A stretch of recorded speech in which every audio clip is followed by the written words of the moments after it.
Полицейский во время выполнения своих служебных обязанностей получил очень тяжелое ранение.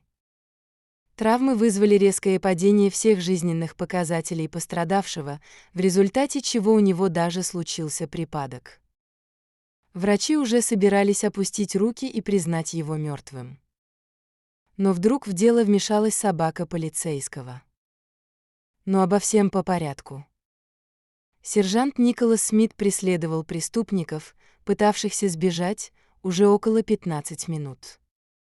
Это была классическая сцена погони: напряжение, проблесковые маячки и звук сирены, удивленные взгляды прохожих. В центре города ему было особенно сложно, ведь так не только можно легко потерять автомобиль, но еще и случайно спровоцировать аварию. Но вскоре погоня перешла на более безопасное шоссе. Николас напряженно следил за внедорожником, который пытался сбросить его с хвоста. Вместе с ним была его верная собака породы бельгийская овчарка. Она тоже в полной бдительности наблюдала за событиями, готовая отреагировать на любую команду хозяина. Неожиданно внедорожник повернул и вырвался вперед. А после также внезапно остановился на обочине. Из него вышли преступники, их было 4. Очевидно, они решили, что на дороге скрыться от погони не смогут. Вокруг шоссе был лес, где они и решили спрятаться. Однако сержант не планировал их отпускать. Николас выбежал из своей машины, прежде велев своему ПСУ Максу остаться в салоне. Взяв оружие, полицейский отправился в погоню. Он не мог отпустить преступников, они должны быть наказаны по всей строгости закона. Продвигаясь в лес, Смит пытался увидеть хоть какие-то признаки, указывающие на то, где именно скрываются злоумышленники. Однако вокруг было тихо, даже ветки не хрустели. Николас осторожно крался вперед, внимательно прислушиваясь. Он держал оружие наготове, чтобы быстро отреагировать на любое движение перед собой. И вдруг весь мир замер, Смит ощутил удар и понял, что на него напали со спины. Кто-то стукнул его по затылку увесистым предметом. Николас начал терять сознание. Последнее, что он успел сделать, это нажать на кнопку открытия двери машины, чтобы выпустить Макса. Возможно, он что-то сумеет сделать. Стоило только дверям распахнуться, пес бросился наружу. Он точно знал, где искать хозяина, его вели следы. Макс увидел Николаса среди деревьев. На его животе сидел мужчина крупного телосложения. Естественно, сержант не мог оказать никакого сопротивления, будучи без сознания. А ведь в руке преступника был нож. Он легко мог убить Смита. Но Макс сделать это не позволил. Разогнавшись до огромной скорости, пес влетел в преступника, заставив того слететь с полицейского. Но злоумышленник быстро пришел в себя и встал на ноги, выкрикивая намерение убить собаку здесь и сейчас.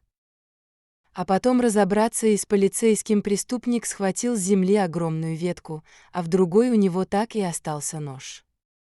Он бросился на Макса, но тот не испугался и не собирался отступать. Собака смогла увернуться от удара палкой, а потом и от ножа. После он схватил преступника за руку, чуть ниже локтя. Естественно, это было больно. Преступник не сдержался и закричал. Он попытался скинуть собаку с руки, однако та крепко сжимала челюсти. Макс знал, отпускать конечность нельзя. Преступник осел на колено, отбросил палку и начал бить пса ножом. Но тот смог увернуться, хотя и пришлось для этого отпустить руку мужчины. Злоумышленник не упустил возможности, вскочил на ноги и побежал в лес. Макс же развернулся и направился к Николасу, так как чувствовал, что хозяину нужна помощь. Сзади раздались голоса. Нос пса все еще ловил окружающие запахи, а уши — звуки. Он пошел в сторону людей, направлявшихся к ним. Это оказались полицейские из второй машины, следовавшие за погоней. Они не могли оставить коллегу без помощи. Офицеры узнали Макса и побежали за ним.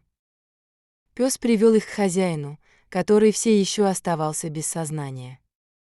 Это вызвало тревогу и опасения за жизнь сержанта.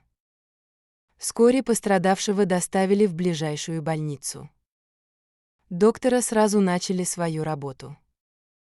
Они сделали несколько анализов и исследований, и положение дел было откровенно не из лучших. Макс все это время переживал.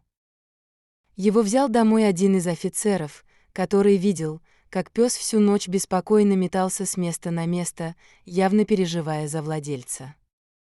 Утром он уже ждал около машины, без слов прося отвезти его в больницу. Доктор там сообщил неутешительные новости. Оказывается, у Николаса серьезный перелом черепа, вызванный ударом по затылку.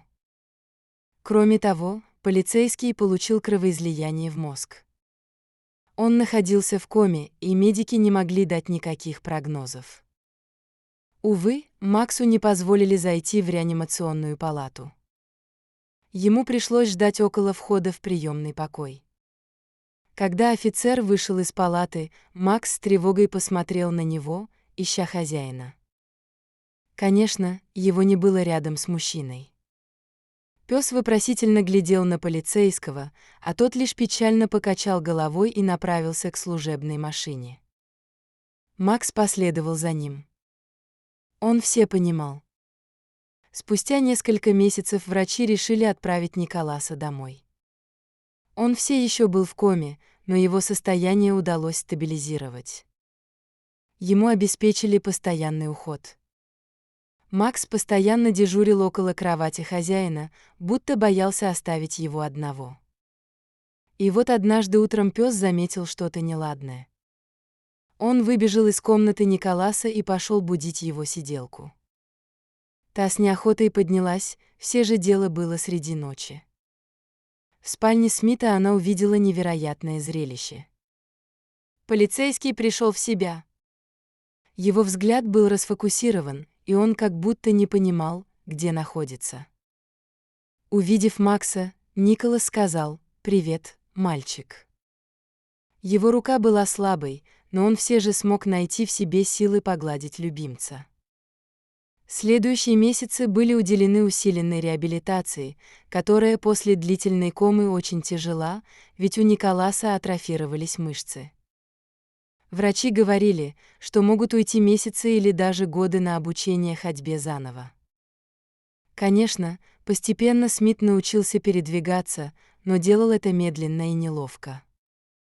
Однажды ночью полицейский решил сходить в ванную комнату. Макс последовал за ним и вдруг обнаружил нечто странное. Даже не звук, а запах.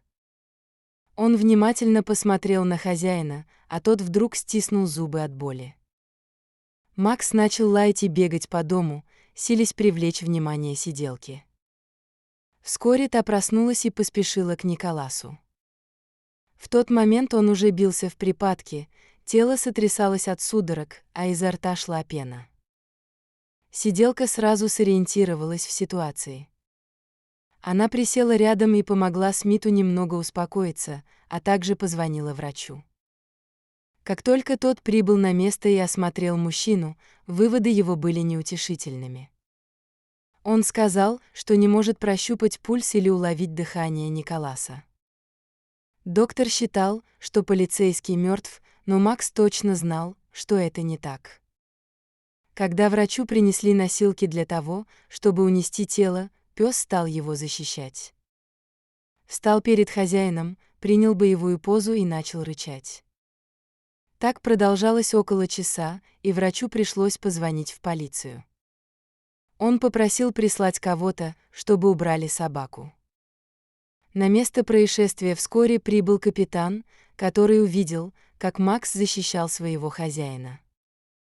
Это показалось ему странным. Пес словно хотел что-то сказать. А он и правда пытался сообщить, что Николас жив. И пока доктор объяснял капитану, что сержант скончался, Смит вдруг начал кашлять. Тогда Макс отошел в сторону, но все равно следил за тем, что делали с его хозяином. После доктор рассказывал, что, похоже, стал свидетелем эффекта Лазаря. Николас казался мертвым, но такое видение создалось из-за приступа эпилепсии. Какое счастье, что Макс смог почувствовать, что его владелец еще жив. Ведь неизвестно, что могло бы случиться с Николасом, если бы его верного друга не было рядом. Вот такой настоящий друг несколько раз спас жизнь своему хозяину. Собаки, особенно дрессированные и воспитанные, способны и не на такие подвиги ради людей. Как жаль, что люди не всегда могут отплатить им тем же.